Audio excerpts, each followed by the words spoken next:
Hello, my name is John BROWET and I'm the General Manager of the CC-Link Partner Association in Europe. This virtual press conference is to announce that Analog Devices Incorporated, ADI, has joined the board of the CC-Link Partner Association.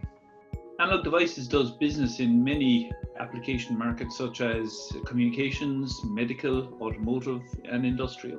Industrial communications in particular is something that Analog Devices has been involved in for many years, and we are proud to be joined the CLPA as board members. This year celebrates our 20-year anniversary. The foundation and the technology of what we've been doing has been well adopted, and the millions of devices that we have installed in the field of CLPA is a testimonial to the global nature of the organization.